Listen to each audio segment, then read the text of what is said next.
Fast coming back. I'm back. And I guess it's time to welcome in our guy. Yeah, I got a bunch of questions for him. Yeah, we have so many questions for him.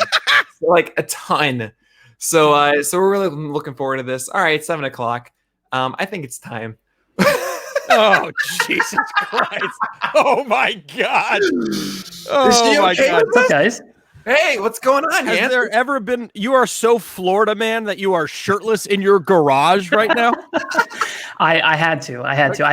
The way I see it, I have one opportunity to be on anything Pitcherless related or branded. So I'm taking my opportunity. Yes, I am shirtless. Yeah, I'm wearing a Rays hat because I need a haircut, but I'm here, guys. I'm here for you. Pitcherless forever. You look like you auditioned for the black or white Michael Jackson music video and didn't get in. You know, they're all like turning. You know, if Alex Chamberlain couldn't be shirtless, at least we got Yancy. Yeah. Do it for us today. Way to be a hero. Yeah. Yeah. Thank you very much. By the way, Alex, we were 100% planning on like pulling off like the whole tuxedo look and just like kind of we were talking dropping that on you. But the last time I wore a suit was like 10 years ago and I've literally gained like 50 pounds. So I told Nick, like, as much as I want to do that, that's actually not an option. So we're just going to have to roll with it. This is ridiculous. Is the wife okay with this though? She is. You know, I have a lot of sympathy for Alex Chamberlain. He's the person who started the whole shirtless stream thing. I did it once for the Raswell podcast with Gray and Ralph. That's just a audio thing, so they didn't actually get to see me. But my wife is very sympathetic to the fact that, like, hey, you know, maybe I don't want everybody seeing you online. You know, like, they get the fun Yancy, they get the shirtless Yancy. Like, she has to deal with all the baggage. She gets difficult Yancy, like stressed out Yancy. You know, so I don't blame her. She wants Yancy to herself. And you know, in about 5 minutes, I'm going to put my shirt back on just because all of a sudden I am being extremely self-aware. Like, oh, wow. This is the thing I did. I am all about body positivity. That's what we'll do. Now, what is on your garage door behind you? Just right here. My mother is actually watching because I told her, hey, I am doing a podcast stream and it's Pitcherless and they won the podcast bracket challenge. And it just says. We can't make that out. Yeah, I suck. It says, hi, Mom, with a heart. Oh, Mom. Very nice. I love my mother. I love that. Hi, Mom. We're all lucky to have Miss Eden. Is she in Florida? She is. My whole family lives down here in Southwest Florida. Yes. Hello. Maybe I'll get to see her. Yeah, perhaps. I'll get to meet her. That'd be nice. Oh, man. I love this hashtag shirtless for charity. I think it's fantastic. Shirtless for charity. No pants, no shirt. No pants, no shirt. PitchCon. Yep. Nips out for charity. Whatever I have to do. It's not officially plaid right now, with Pitcherless after it's dark. Yeah. You know, it's 7 p.m. Eastern time. I look at Yancy and I think, consider America fed. You know what I mean? You know what? In all seriousness, like, one of the greatest things that's come out of this pandemic, Alex, is us getting to see you like recording in your parents' basement. I'm not just trying to be like funny or whatever. Like, it really is. It is a cliche as much as a cliche about podcasting there is, and here you are just living it. You're just embracing your best life, man. Dude, I'm telling you, I keep telling people I'm cosplaying as Buffalo Bill from Silence of the Lambs. Nice. You walk around with a little scarf around my neck. I don't know who came up with it. I love that you had the first 7 Alex Fasts are all in the box. In the box. You were Alex that day. Yeah. Well, hey, listen, guys. So I don't know how much you guys are planning on running the show here a little bit, but like I said, I have a feeling I have one shot at being on the Pitcherless feed. So this is it. Okay. So I am going to have to kind of speed things along because I have a lot of questions that I want to ask you. Okay, here we go. All right. So everyone, greetings. Thank you for watching. If you are listening to this, planning on hearing actual baseball analysis, buddy, I don't know what to tell you. This is not the cast. Okay, this ain't it, Chief. Okay, so my name is Yancy. You can call me Yance. I'm on Twitter. I'm about to put on my Pitcherless T-shirt that I have right here to support my dudes, Alex and Nick, because there's nothing cooler than pitcher listing while you pitcher list. There you go. Exhibit in here. Very quickly, because we're already like 6 minutes behind. So many of you guys know me as the inspiration for the popular phrase, what does that Yancy guy even do? I'm Yancy. My credentials include having a Twitter account, being mentioned on podcasts, and also I'm 1/3 of a group chat with Sammy Reed and Alex Chamberlain, where combined we have won 4 FSWA awards. There you go, nice. That's a joke because I have not won anything ever. Our hearts. Yeah. While dozens, I prepared a little bit for the show. I don't know if you guys can tell or not, but if it's really cheesy, we could just skip over I it. love it. No, please. I love Fantastic. While dozens of our community's best and brightest in fantasy baseball have come together and spent weeks preparing for these presentations, me and Justin Mason are also just here to give you whatever we have. I don't know what Justin Mason's doing. That's a shout at Justin. I love Justin like a brother. Anyways, with that, I want to introduce my guests. I assume you guys know who they are. Alex Fast. Alex is on Twitter at AlexFast8. Alex, hello. Say hello so they know what your voice is. Hello. Hello, Alex. Alex's full name, guys, is actually Alexander Jordan Fast, which I found out. Very, very upper crust. He's wearing a monocle right now for those of you who are only listening and don't get to see the video. Is this like an Illuminati thing? Yeah, Illuminati. What's up? And then I also asked Nick what his middle name was, and he would not tell me, but his full name is Nicholas Pollack. So we have that. That is true. It's Nicholas Randolph Pollack. Randolph. Okay. My grandfather who died before I was born. Okay. I'm not going to make any jokes about that. No, it's fine. I thought it was real. You won't be able to hear him, Yancy. It's okay. Yeah. Okay. Very quickly, because we are already running out of time. So, gentlemen, you're both my very dear friends. I want to formally thank you for inviting me on. This is a huge opportunity for me. Whenever I filled out the interest form to be on PitchCon, literally all I did was say, hey, it was kind of a joke. I just said I wanted to hang out with Nick and Alex, and you guys made it happen. Years ago, Sammy Reed invited me to his bachelor party in California, which was really interesting because I don't really go anywhere or do anything. And he was like, yeah, whenever you come out, what are the things you want to do? And I was kind of taken aback. I'm like, well, this is your bachelor party. I guess I want to go to In-N-Out and see the Pacific Ocean. And we did both of those things. Nice. So in the spirit of Sammy, you guys, all I said was, hey, I just want to be on the thing and hang out with you guys. You guys made it happen. I got casted as Spider-Man in the promo video, which is the most gratuitous. That was great. If there's any cool superhero, it's Spider-Man. And look, I texted you before. I was like, hey, what do you think of Spider-Man? I didn't even tell you why. And you just you said I don't do any comic books, but I love Spider-Man. Yeah, he's the only one who's not cool. Me being casted as Spider-Man was actually it was a bigger surprise than Alex being Black Panther. Hashtag Oscar so white, by the way. Yes. Yet another role.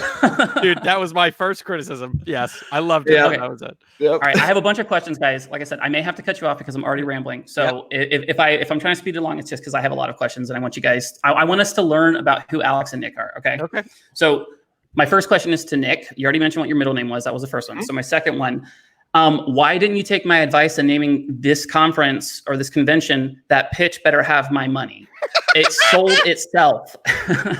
It sold itself. It's really hard to write it as a hashtag. It's just too long. You need to be quick and simple. Two syllables. Pitcher list or whatever. That's 3. PitchCon done. It's branding. Okay. That's fair enough. Okay. Man, I really have a lot of notes on here. Give me 1 second, guys. Okay. Next question is for Alex. Alex, this is a 2-part question, actually. Number 1 is, who hurt you? And also, follow-up question, why are you the way you are? You have the floor. Okay, when I was 8 years old, my brother dragged me out of the shower naked and dragged me across the carpet. He's 10 and a half years older than me, and his purpose in life was to torture me. He used to hang me over balconies by my shoulders as a kid, or lean me back behind balconies and have me try and do a sit-up, but I was too weak. My little body was too weak. So the answer to that question is my brother. Okay, I have an older brother. A lot of trauma attached to that. I'm still healing. We're very, very close, but I totally understand what you're saying. Yeah. Okay. You got it.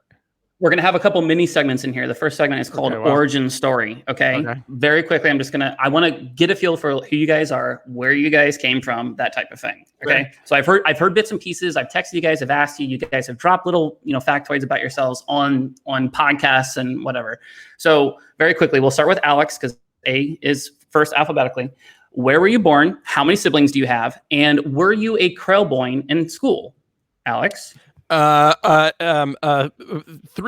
brothers and sisters, Columbia, Maryland, and I don't know what that word means. Okay, so if you've seen Malcolm in the Middle, the Krellboynes is the class that Malcolm is in. Oh, that's right. No, I was like a mixer. I was like somewhat smart, but hung out with the jocks and the nerds and the band kids and the theater kids. That was me. Okay. Nick? I have an older sister. She's wonderful. She's in Vienna. I have 2 nephews as well. What were the other ones? It was what? I was born in New York City, Brooklyn, born and raised. Yep. I can't leave it here. I just like. And were you a Krellboyne in high school or middle school? Was I a what Were you boy? a Krellboyne? Like a Krellboyne. I have no idea what that means. He just explained it. You guys have never seen Malcolm in the Middle? The class that Malcolm in the Middle is in? Yes. With the kid who stops and breathes every second. Yeah. Oh, I love that guy. That's like the best character. Okay. Yeah. Okay. I was not, but I remember for a long time, like really hoping I didn't have to be someone that had to read something out loud. Okay. Fair enough. Go that way. Cool. Did not want that. Next question. Did either of you collect anything as a kid? I collected rocks, stamps, books, maps, Baseball anything. cards. And So many baseball cards. So many baseball cards. I thought they were going to like make so much money. I was like, oh man, I got all the good ones. I got Todd Helton, like the insert that says things on the side of the card. I'm like, oh yeah, this is totally worth $60. Look, my friends, I've got the $60 baseball card that no, it's not worth that. Alex? I had a binder of Pokemon cards, and That's actually a question that's coming up. Oh, okay, great. I think it's actually somewhere in this basement. I had a binder of Pokemon cards. I had Beanie Babies, of course, and then books. I loved books even as a little kid. I like that you said Beanie Babies, of course. Oh, of course I had. Find me a kid our age. 8 out of 10 kids our age collected Beanie Babies. Okay. I've never owned a Beanie Baby, for being completely honest. Says the shirtless guy in his garage. Hey. I same here. Okay. Okay. So we have the 2 out of the 10. Okay. Yeah. Hey, I'm seeing 67% right now. All right. All right. So guys, the 3 of us, we found this other connection that we have. So we all were born in 1988, which frankly I think is adorable. Yeah. It's awesome. Okay. Yes. So this is a connection that I've kind of artificially inflated to make myself feel closer to you guys. Like we have more of a kinship than we probably really do. In that spirit, I'm going to ask you just a couple of a couple of trivia questions pertaining to the year that we were born, which is 1988. No. Love it. Okay. Let's do it. First question. What was the #1 song of 1988? Just blast it out if you know it. Was it Don't Worry, Be Happy? Thriller. Sorry, again. It was not Thriller. Idea. Don't Worry, Be Happy? It was not. It was actually Sweet Child of Mine by Guns N' Roses. I was going to say Guns N' Roses. You know what? What's funny? I looked it up to try and cheat. Even before you said it, I was like, that's going to be the first question. Oh, man. I was thinking that Appetite of Destruction came out in 1988. Okay. Don't cheat because that's lame. I'm not cheating anymore. What was the #1 album of 1988? Well, was it Appetite of Destruction? Appetite for Destruction. Yeah. No. Thriller still? Also no. No, what was it? It was Faith by George Michael. Wow. Okay. Highest grossing film of 1988. This was a real shocker for me. I don't even know what films came out. Give me a category. Yeah.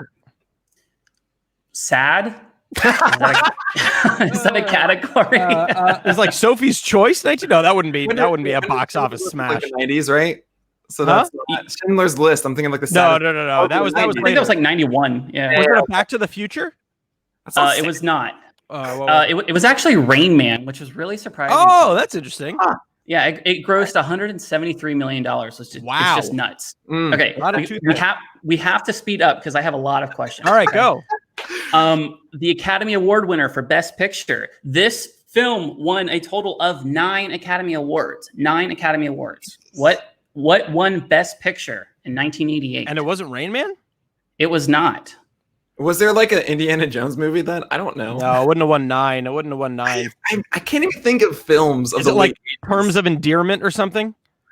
No, it is not. What is it? By the way, guys, for those who are not watching the video and you're listening to this later, Alex is literally stroking his mustache. I know. I do it all the time. Like an evil villain. Just I do it all the time. Oh, okay. I have no idea. Yeah, it's The Last Emperor. The Last Emperor. It won 9 Academy Awards, which is just I hadn't even heard of it before. With Christian tonight. Bale, right? What is this? I don't know. Isn't Christian Bale in that? No idea. No. Okay, next question.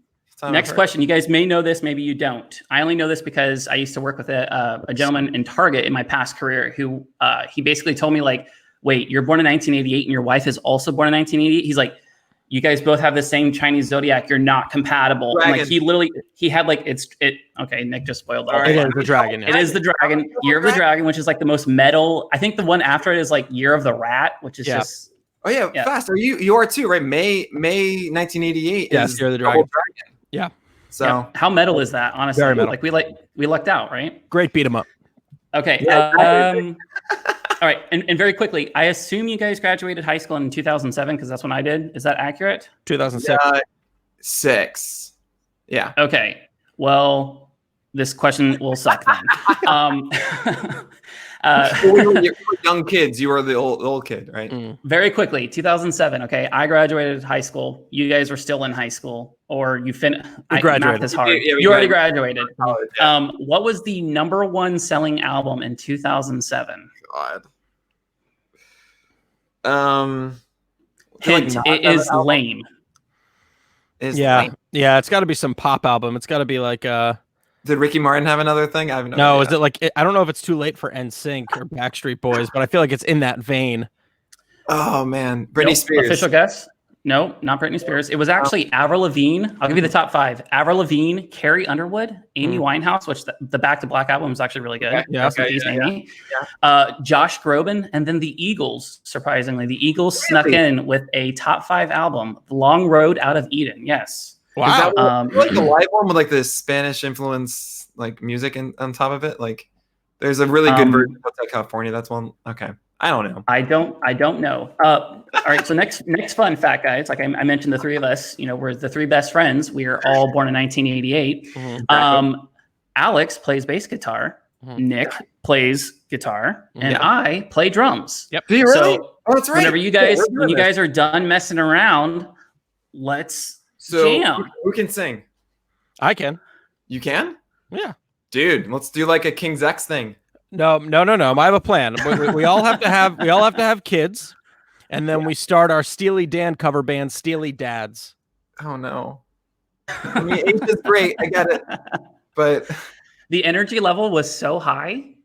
And then look, I've been trying to get Fast to jam with Fast for a long time. Yeah, I've been trying to make that happen. So I was just thinking about bass guitar today. As a matter of fact, it's right there. Just saying. I don't even own a set right now. My hearing is blasted, so my wife forced me to sell my drum set. That's hashtag tough love. Yeah, I know it's not as good, but electric drum sets are better than nothing. Yeah, and any drum set is also better than nothing. Any instrument. Your ears, and she won't care. She won't hear you doing it. Very true. Okay, guys, what was the first concert you went to, Alex? One of the biggest regrets of my life, actually. So I was a diehard Red Hot Chili Peppers fan growing up, and I promise no matter what, the first concert I go to will be Red Hot Chili Peppers. And I don't regret that. It was a Red Hot Chili Peppers concert, but I passed up an early Radiohead show to go see the Red Hot Chili Peppers. So my God. While I was very happy to see the Red Hot Chili Peppers live, I do regret not seeing that one Radiohead show. I've seen them, I think, 4 times since. Man, that's awesome. I like through high school, I actually had never gone to a concert because I was the one that was really into like classic rock and like grunge and stuff, and none of my friends in high school were into that. And I wasn't just going to go on my own or something like that. So it wasn't until college, and I saw Alter Bridge, who's like my favorite. Wow. And I saw them when they just put out their second album, and I was like, "This is my first concert," and it was so good. Oh, is the second album Blackbird, or am I miss Blackbird? And oh man, it's such a good record. Yeah, it is a fantastic record. They're too associated closely with like Scott Sapp and like the whole Creed thing, but like thanks so much. Let's move on, guys. Like they're really talented. Like the new that was just unbelievable. It's like there's a reason why Slash has him. He auditioned for Led Zeppelin.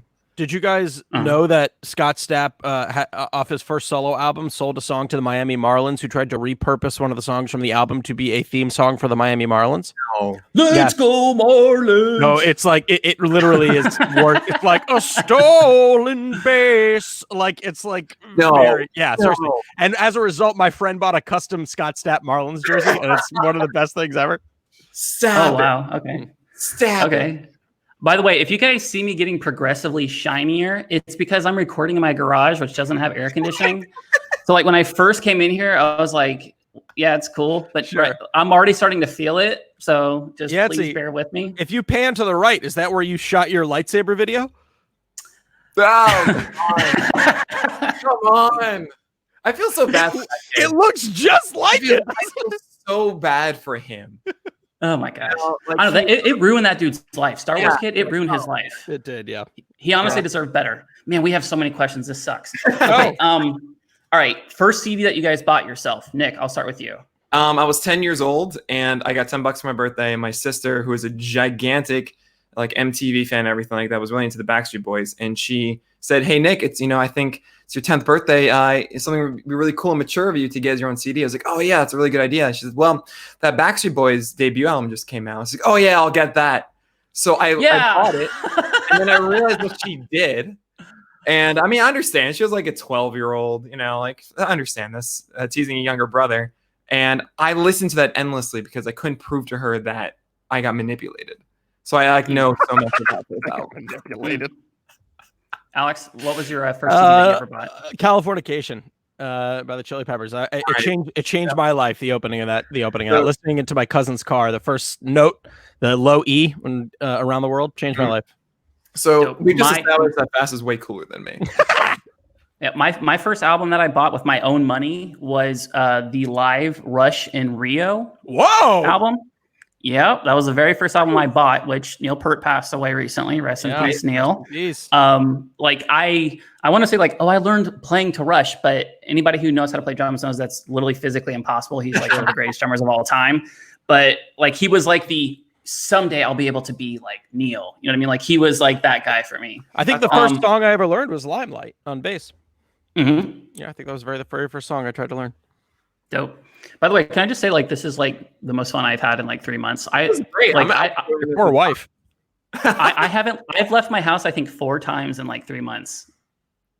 Yeah, it's like really depressing. I go to the roof a ton. Like it's nice. It's So- well, I mean, it's like in New York. I don't want to go off to the park where everybody is and stuff. So I go to the roof and no one's there. That's great. I didn't even know that was an option for people. I just go on the roof. That's cool. Like we did that here, we would literally get arrested. Okay. All right. So we're very quickly. This is super, super fast. I want you guys to say yes or no at the exact same time. Okay. Oh, wow. Okay. The question is, were you into any of these bands? Like, did you like them? Did you listen to them? Sure. Did you think they were cool at any point in your life? Okay. Cool. Here are the bands. Eminem. Yes.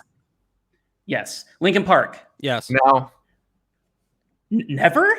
Are you serious? No. I like the you've- song Numb. The song Numb, I like that, but I never was into Linkin Park. I never clicked. I remember I used to turn it down on the radio in my mom's car when they said to shut up when I'm talking to you because I was so embarrassed. Yeah. There was literally like a flash in time. People forget this. There was a flash in time whenever Linkin Park was the biggest band in the world. Yeah. Like they literally were the biggest band in the world. Okay. It was like 3-4 years. I was getting into like classic rock at that time and hadn't quite got into that like new metal thing yet. Okay. Evanescence. No. Oh yeah, that one song. Yeah. Oh yeah. What Immortal thing? Yeah. that Wake me right? up Yeah. inside. Whatever. Yeah. Okay. Insane Clown Posse. No. No. But God bless magnets. How do they work? How do they How they work? work? I have no idea. No idea. Korn. Yes. Korn. Freak on a Leash is great. Yeah. I had a little walk bit of a my Korn dog thing.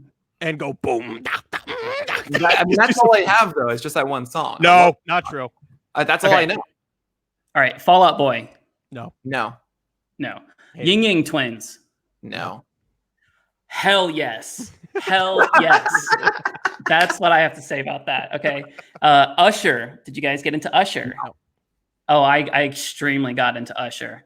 The Confessions, that was like that hit our middle school like right at the exact same time. Like I'm like in 7th grade, like afraid to like slow dance, and like Confessions comes on, and I'm just like I don't even know what love is, but like I feel it. You know what I mean? Yeah, every bar mitzvah had that going on. God. Like, All right. we knew of it and stuff. You but remember grinding? You remember that awkwardness and God, terribleness that was grinding? through this right now? All right, very quick. We have 5 more. Yes or no? Okay. Keep it short. Yeah. Good Charlotte. No. Yes, Maryland. Okay. Simple Plan. No. Who? No. Simple Plan. I'm intentionally referencing bands that were extremely big at some point during like my middle high school eras. Simple Plan. Yeah. Yeah. These were like the bands. Simple Plan was I'm Just a Kid, right? Yes, exactly. Yeah. And life is a nightmare. Yes. Chingy. Were you guys? I don't. No, I know. I know. Right there. Yeah, of course. Right there. Yeah. Right there. Okay. 2 more. Paul Wall, white rapper. No. You guys know? Yeah, I know his song, but no. No idea. And last one. He ruled the roost at Riverdale High School back in the day. Akon. Were you guys ever into Akon? No. Convict music? No. No. Okay.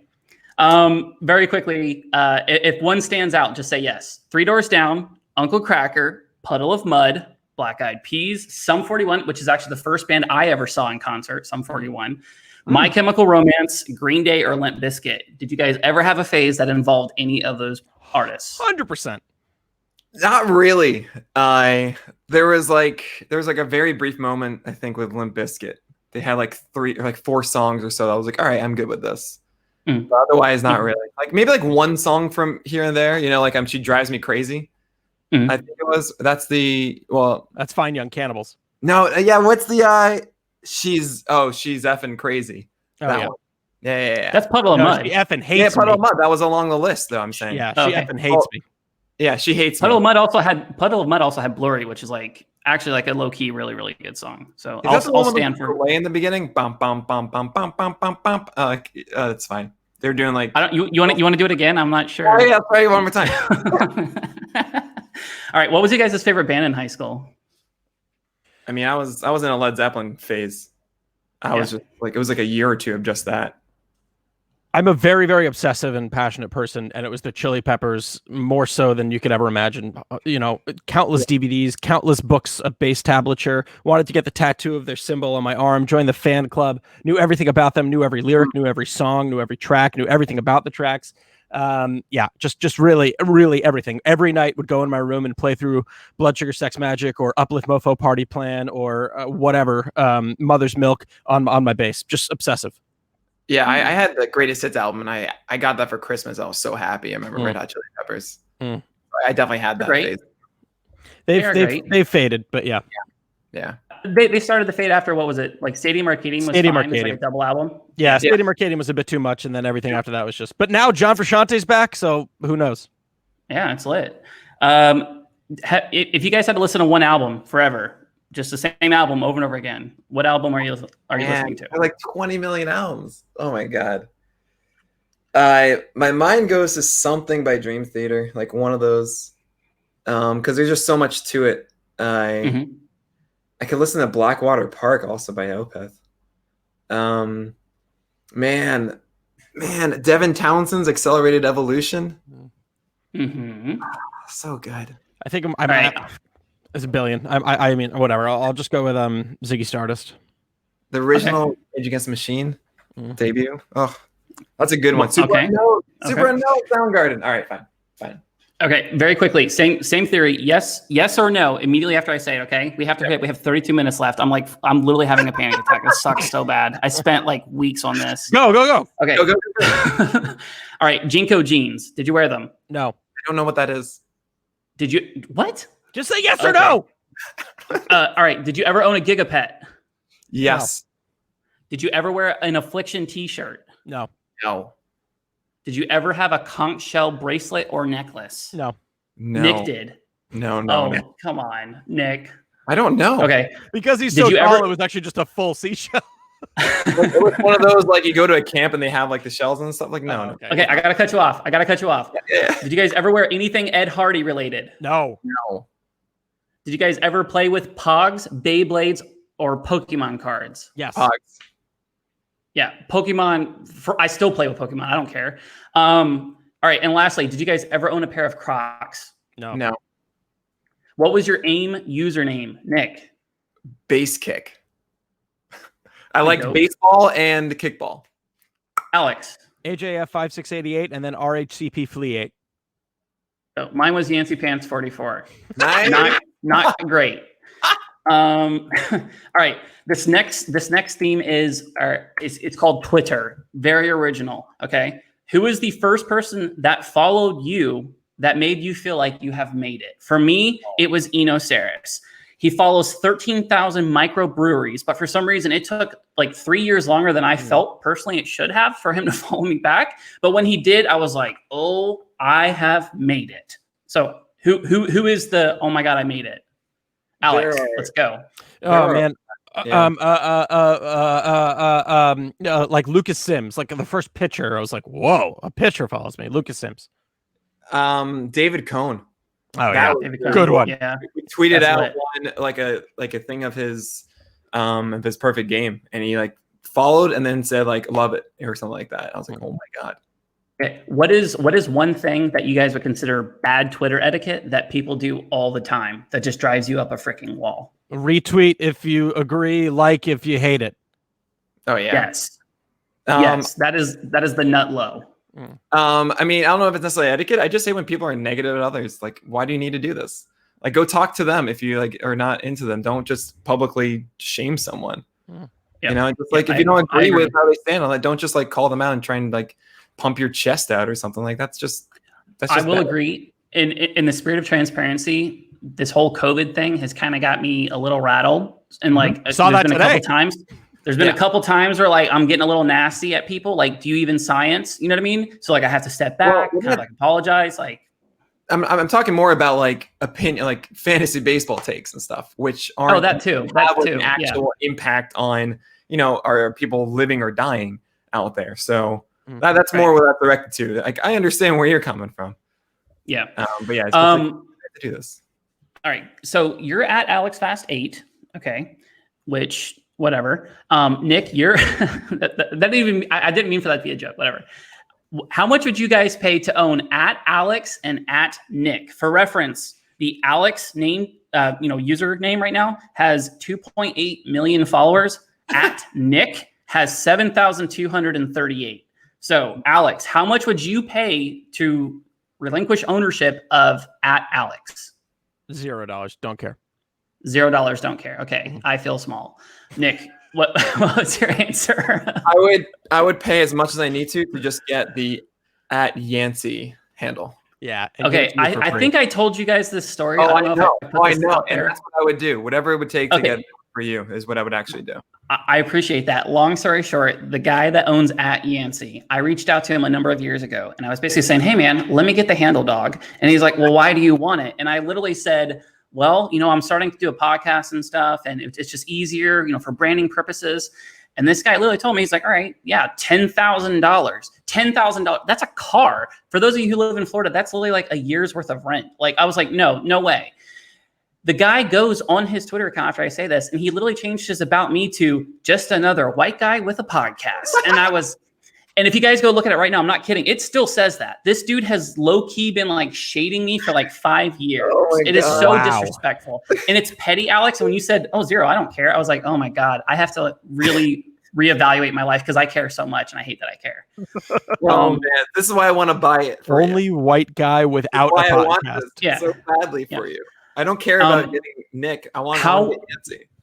You guys don't have to say the account, but do you guys have a burner account? No.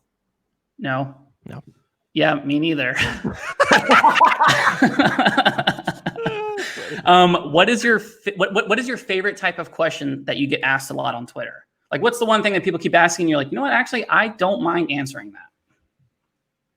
I don't know. I mean, anything that's really just about like a pitcher. I'm just so excited. I just want to talk about a pitcher. Like, oh yeah, this is great. Or anything that's like about a specific pitch or stuff like that. This is why I do it, because I want to talk about that stuff. Any small minor StatCast question, because to me it's not only that you're asking it, it's the fact that you've embraced the fact that you think in your mind you feel dumb when in fact you're not dumb. So it's the fact that you've overcome that fear to be like, hey, this might sound stupid, but can you help me with this? It's like, those are my favorite, because it's like, let's get over you feeling stupid to begin with, because just ask the question. Like that's what I love. That's a great answer. I will say it is slightly intimidating putting out like fantasy baseball research, because the second you do, somebody is going to pick apart some little factoid of it. And I've done this myself too. I'm like, hey, like maybe, check your stats, bro. But like, it is kind of intimidating, because like there's people like you guys who are like really doing it and you're so immersed in it that somebody starting out that has just a very elementary grasp of, stat mining or whatever you call it. Like it is a little bit daunting, but you're going to say something, Alex? You know what? Yeah. I mean, I feel like, I'm kind of actually happy that you said that, because in a majority of my pieces, when I write them too, I try and be like, listen, man, like, if you're coming to me for answers, then you're coming to the wrong person. If I want to have a conversation or write an article, it's because this is how I'm interpreting research. And what makes all of us different, what makes all the PitchCon staff and all the fantastic writers out there so different is like, we're all looking at the same data. You know what I mean? It's just how we interpret it that makes it different. So I don't want someone to come read my piece and be like, there it is. That's the answer. It's like, this is just my interpretation. If you agree with it, that's great. If you don't agree with it, that's even better. Like, that's totally cool. Because if we all agreed with how every interpretation was, then every fantasy league would be the exact same. And also, I understand the whole like obstacle of being like, oh man, getting into this, I don't want to say something that's wrong or interpret this wrong or whatever it is. And I got to say, like, Eno Sar is such an incredible torchbearer of the industry, because I remember asking him so many questions. Yeah, and I still do. And he's just so ready to help and get everybody continued forward. So. Yeah. I remember being so excited. I remember when we met him in 2016 fast at the Fangraphs meetup. Mm-hmm. I was like, okay, there's X movement and then there's Z movement and there's this other random movement. Like, what is this? Yeah. And he's like, oh, that's the hypotenuse of the triangle. And I was like, oh, yeah, great. I'm being so happy. Like, do you know, finally, that makes so much sense. Do you know who I was talking to while you were off talking to Eno? No, Sungmin Kim. Oh, really? Yeah, that was the first night I met Sungmin Kim. Oh, that's awesome. Yeah. You guys are about 3 seconds from me cutting you off. Okay, sorry, go. What piece of written or audio content are you most proud of, and why is it this one? That last part I just added. But seriously, what piece of content are you guys most proud of? I would say for me, the quick answer is the Noah Syndergaard flaw that we're all ignoring. That's just like one of my most favorite articles, just because I get to do MS Paint inside of it. And it was like the article I remember in 2017. I was introducing myself to a lot of things, and I needed I don't know, and like they were just kind of getting aware of me. Like it showed up at Tout Wars and stuff. Maybe it was actually 2018, and I put out that article, and I was like, I put a lot of effort into that one. And it's kind of it's like the thing that people often mention about like Noah Syndergaard goes, oh, you're right, the BABIP stuff. So that one's like kind of like, okay, that was me putting my foot in the ground a bit. And like I think that was a little bit of a transition for me. Two quick things. The first saves piece I ever wrote, I felt like I just found something that like was just it really just clicked for me. Second was the Dan Straley interview. I feel like I finally got the answer to a question I've been looking for years. That was great. That was so good. This isn't in the order that I wrote it down, but it ties together so well.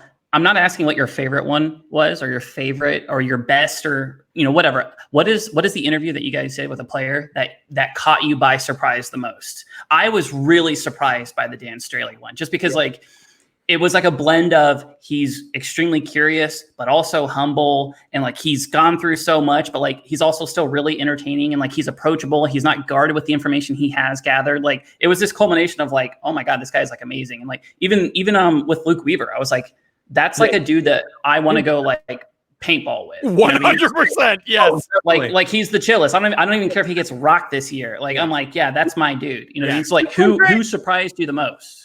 Nick, go ahead. I think I know who yours is. I mean, I'm gonna say Pablo Lopez. Just wow. Because he all of a sudden was like, "Hey, man, how do I win a gallows pole?" I'm like, "What? Yeah. How do you know that? That's like you're not supposed to know that about me, And like that was ridiculous. And he was he was not just such a nice guy. He was a really smart guy.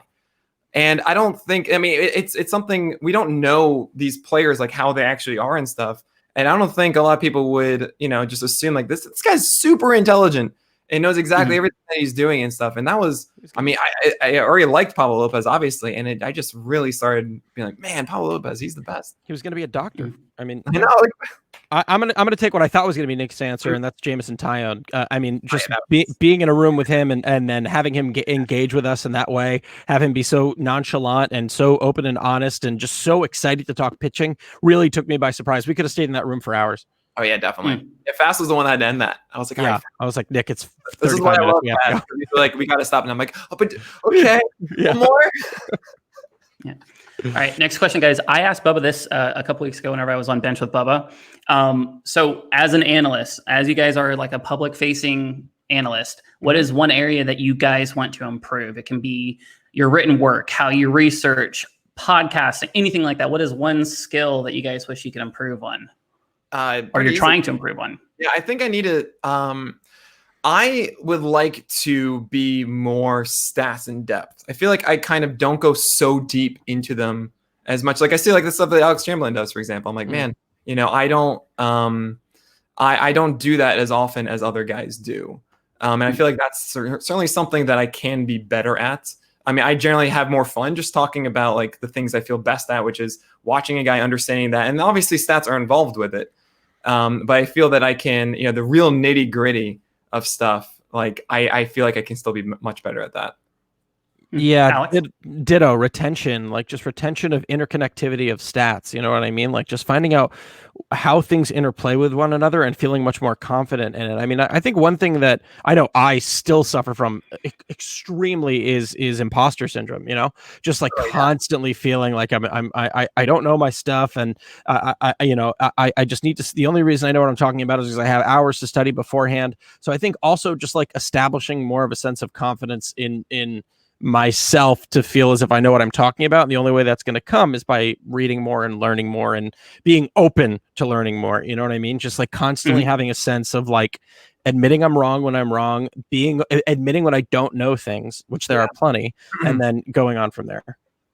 You know what we just had, guys? A breakthrough. Oh, wow. Very nice. Very good. I pay my therapist good money for those. So this one was free. All right, guys. So you recently won the Baseball Pods Bracket Challenge. Shout out to Chris from @BaseballPods.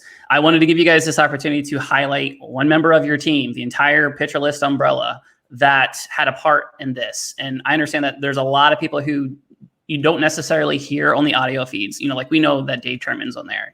Like I've heard Daniel Port, I've heard Michael Oggetto, I've heard all these people. Like who is one person behind the scenes that's doing fantastic work at Pitcher List that you want to use this short moment to highlight the work that they're doing for you? Oh my God, there's so many though. Yeah. I'll start. Yeah. I mean, there truly are so many, and I'm so scared to just say one because it really is such a fantastic team of people. The one that I think I will say, despite that, I mean, I try and shout him out in every article that I can. It's Colin Charles. I mean, he's constantly up to work with you on things. He's such a great person to work with. So easy, so understanding, so incredibly intelligent, so incredibly gifted, so incredibly patient. He is a huge reason why CSW exists in the way that it does. He did 2 fantastic follow-up CSW articles. He's constantly ready to go.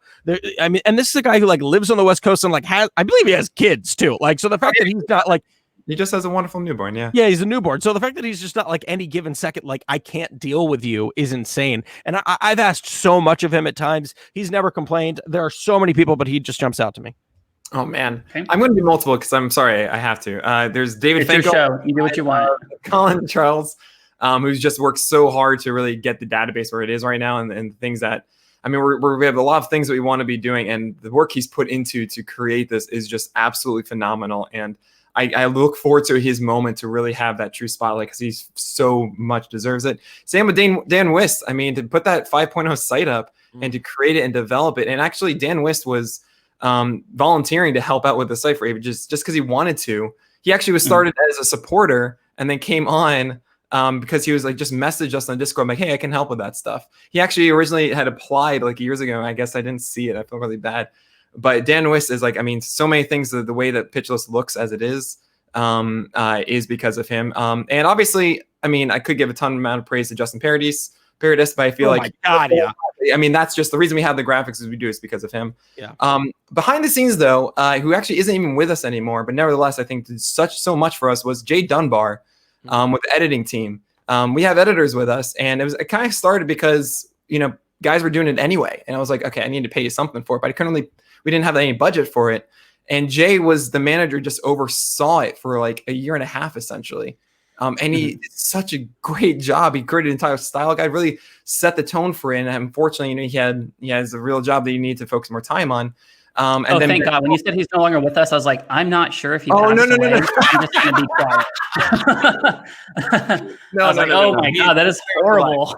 He's such a great human too. And then on top of that, Ben Palmer, who really he started the same time Alex has, and has done every single thing we've asked of him, has been incredible. He's got one of the most soothing voices I've ever heard on the podcast. And then he stepped in the second that Jay left. I was like, I went straight to Ben. I was like, can you do this? And he's done a fantastic job with that editing team since. So I think all those guys need a ton of credit. Yeah, there's so many, really. Yeah. I love that. Okay, cool. I like acknowledgement. Making people feel good feels good.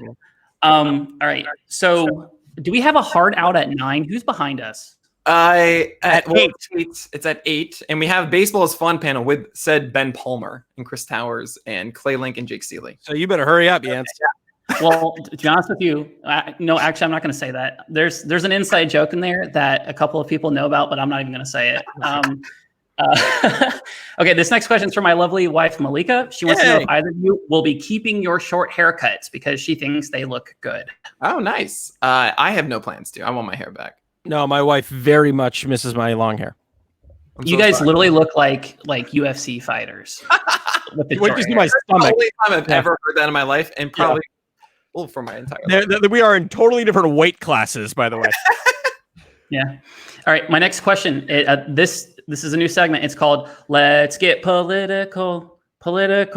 Ooh. First question: how high should Trump's wall be? That's a joke. Don't answer. It's just a joke. We're already moving on. Okay.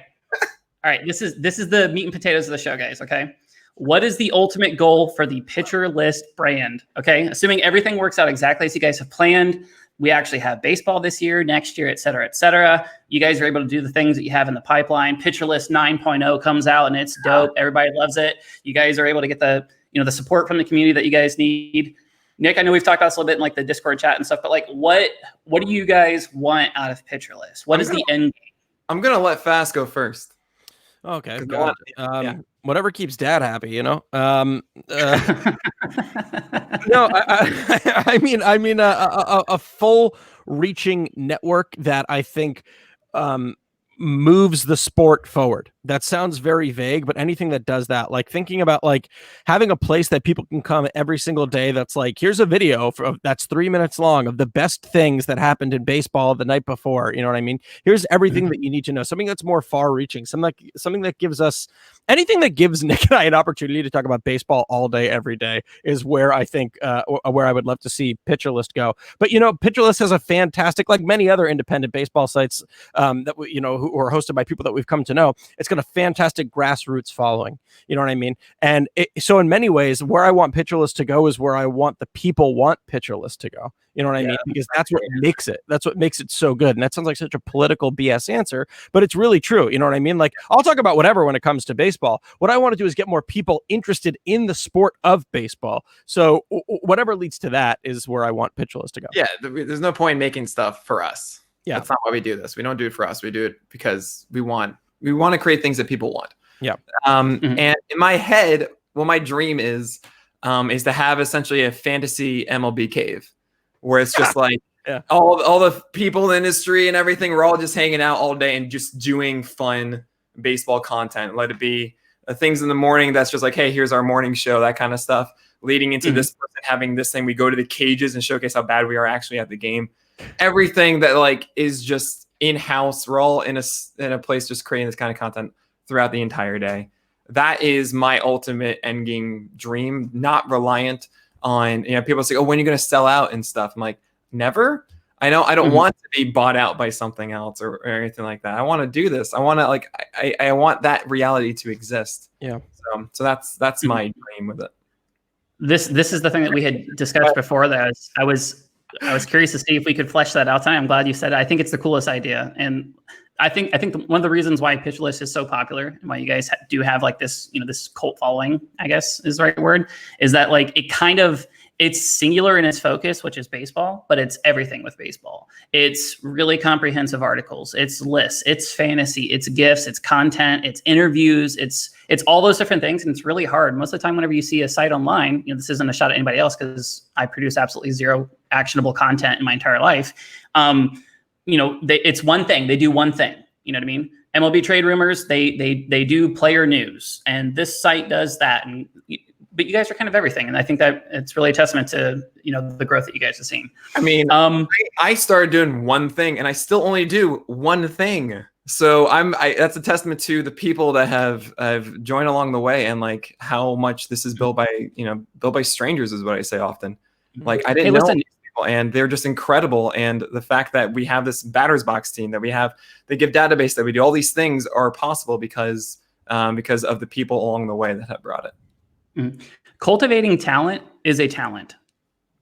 Being able to bring people together and get the best out of them, that is a talent in and of itself. So, Nick is very talented at that.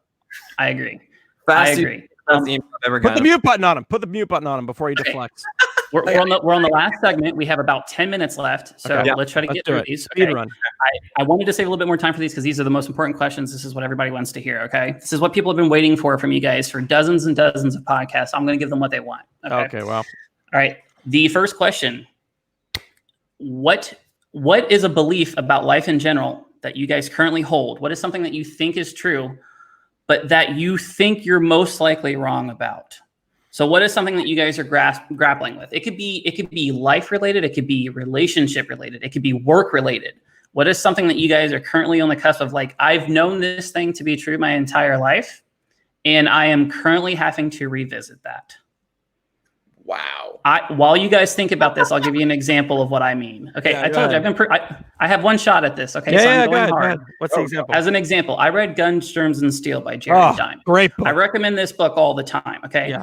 It literally taught me so many things about people and the history of society and the way things are, why they are. Like, there's a reason why, when Europeans settled Africa, that they were still living in huts. And it doesn't have anything to do with the fact that they're less intelligent or they're not as productive or anything like that. There's inherent reasons, and most of them are scientific, and that fundamentally all people actually are equal. That sounds like I'm just trying to, like, virtue signal, but there's scientific reasons why certain people are where they are and other people are more advanced from a technological standpoint. So, like, the last 3 years has all been about, like, let me operate under the assumption that everybody is doing the best that they can with what they have, and that nature versus nurture is, like, a real thing that we have to consider whenever we approach people. So that is a very interesting answer, but it sadly gave me no help as to figuring out what my answer was going to be. I can say things as I grew older and stuff. I mean, I remember being an atheist for a long time. And atheist. I'm not a religious person personally, but I would say that when it comes to religion, I'm not. I mean, I understand our ignorance, if that makes sense. And I think a lot of people do, but I certainly go through, like, philosophies of what actually is reality and all that kind of thing. I mean, Jens, we were even talking about that when you talked to you told me to watch the show Devs. About, like, the nature of our reality and stuff. And I guess the thing I like to believe in is quantum immortality, which actually they talked about in Devs. That's a really fun thing. Essentially, that you will always live the life where you survive. Everything that could possibly go wrong, you don't live it. Everyone else does, which I'm so sorry for all of you. But yeah, I guess the nature of, I don't know, like, atheism was such a hard, like, obviously not, but it's not. I'm not necessarily that way now. I understand. Okay. Do you guys think that there's no way to know for sure, but do you guys think that there's a possibility that we are living in a simulation? This sounds like a joke question. I ask this all the time. I really want to know what you guys think. I think there's a possibility. Think it's a possibility? No, I don't think it's possible. I think it's a possibility. Okay. I mean, if you understand, I don't know. Yeah, I think there's a possibility. I don't think it's possible. Okay. I had like 6 follow-up questions to that, but I'm going to move along because, whatever. Have either of you guys ever had a near-death experience? Yes. I think I have. No offense, Nick, but I feel like you would know. I know, but, like, I remember once, like, almost getting hit by a bus, and my sister, like, pulled me back. When I was, like, 11. Who's here for you? Who's buzzing for you? Alex? No, that's not for me.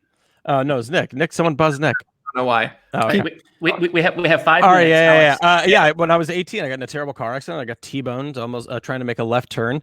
I'll never forget that night ever in my entire life. I still feel it in my bones. I still remember, like, the scream I let out. When you have an experience like that, it sticks with you for the rest of your life. Okay. All right. Last question. Actually, 2 more questions. We have time. 2 questions. The first one, do you guys think that we are alone in the universe? Alex? No, definitely not. Definitely not. Definitely not. Okay. Nick, why are you doing that? Why are you making that face? Well, okay, so define alone. So, like, okay, so I think this is so, okay. I think the understanding of us as humans and everything like that is such a statistical anomaly that nothing like that we would understand would exist as well. Okay. Yeah, I know. It's like I love thinking about all this stuff, but I'm on a similar path as you, which is I don't think people fully grasp how large the universe is, and that's just the observable universe that we can see or that we can observe, with an instrument. But it's pretty big, guys. I'm just saying, All right, very last question, because I know we are getting up against it as far as time goes, and you guys, we have a couple minutes, so you can kind of opine on this as much as you want. Mm-hmm. All right, in this fictitious scenario, you guys have one message that will be posted on every billboard in the world. Okay, in every language. It's no expenses spared. You guys can say whatever you want on one billboard. So what is your one singular message to the world? Easy. What's that? Samuel Beckett quote: "I can't go on, I'll go on." Wow. There it is. Done. See ya. Wow. Yahtzee. Just be dope. Just be dope. Okay. All right. I like that. What was the name of the author by the way, Alex? That's Samuel Beckett. Samuel Beckett's a playwright and author. He wrote Waiting for Godot. Who one of my tattoo? I have a tattoo on my arm of a tree. It's the set from Waiting for Godot. Absolutely my favorite writer, favorite playwright. No work of fiction has impacted me more than that play, for sure. Wow. Okay. Nick, do you want to revisit your Just Be Dope already? I mean, I don't know. Like, I would feel like, I got nothing. I would just say, go to pitcherlist.com. I don't want, I know we have another minute. I don't think a lot of people know this about me, but like, I mean, because I was an actor, I was a big, really loved playwrights, really loved absurdist theater and existentialism. It was what got me through high school. Rosencrantz and Guildenstern Are Dead, the work of Eugenie Ionesco. There's this play called Jet of Blood by Artaud that I thought was absolutely fantastic. I used to just be obsessive about that stuff because I thought that kind of all the answers to everything kind of existed in absurdism, existentialism, and like satirical works. So I used to write, like, I literally had to write dissertations about Samuel Beckett. It's so funny because it's like such a different world for me. Like, there was a point in my life in 2010, my final year at NYU, where I was like, maybe I'll just be a Beckett scholar. Maybe I'll just literally, I wasn't into, baseball as much as I was back then. And I was like, I'll just drop everything and be a Samuel Beckett scholar. Like, that's what I want to do for the rest of my life. So it's just I haven't thought about that time for so long. Do you guys have like a hard time talking about baseball whenever you have other side interests they're so different from what you're doing with baseball? Like, I'll admit to you guys, like I'll read, like I read the Elegant Universe, and that book really, I was like, wow, like there's a lot of stuff going on that I really need to ponder. And then next thing you know, I'm like checking box scores, or like I'm looking at GIFs that Nick posted of like a home run. And in a way, it almost feels so inconsequential, and I feel so incredibly small, and that none of this stuff actually really matters. But also, like, it is nice to kind of partake in those things and enjoy those things. And it's okay that not everything is super, super meaningful. You know what I mean? Right. Yeah. Man, if I were better at podcasting, I could have wrapped that up a little bit better than I did. But you're doing great. But yeah, I mean, obviously I think something that unifies all of us here is that we have all these kind of different interests, and we all love baseball at the heart of it. Baseball to me is just so important to exist, and it's this constant that I understand is not constant right now, but I don't know, there's such a beauty to it that I'll never not appreciate it, I think. There it is. That's the wrap up. That's the wrap right there. A better man than me right there. Thank you very much. Guys, I know we're up against the time. I just want to say very quickly, you guys are both very dear friends of mine. I love the community that you guys have built here. I just found out one day that like I was like included in the Discord chat, like totally just out of the blue. I really appreciate it.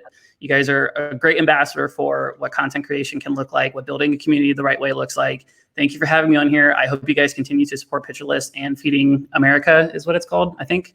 Well done. But in all seriousness, thank you so much for having me, guys. Like, this was a little bit unorthodox, and there's a lot of people who are much, much smarter than I am. But thank you for also giving me a little piece of your platform. So was it the shirtlessness that made you say that? Hey, what happened to putting on a shirt, Yance? Guys, I've been doing push-ups, man. I don't know if you see this, but yeah. Oh, we can tell. Yeah. But yeah, Yance, really, thanks so much for doing this. This is awesome. This was a ton of fun. Yeah, this was great. Yance, thanks for having us, and thanks for doing this. And another, I'm going to say this real quick because he never will. All of this is because of Nick. All of this, right? I literally have just been riding on his coattails. Okay, none of my success happens because of me, and I mean this as selflessly as possible. Okay, all of the things that have happened in PitchCon, Nick has done. I mean, he's reached out to what is an incredibly helpful staff, but I was listening to the first talk today and the guys talk about Nick, and I cannot stress enough, we can talk about my imposter syndrome as much as we want, but I'm being truthfully honest here. All of this is because of Nick. So I love you, buddy. Yancy, thanks for the interview. This was great. This was a great time. Thanks, guys. Very kind words, fast. I'm going to kick you off now. All right. Bye. See you guys. Bye. All right.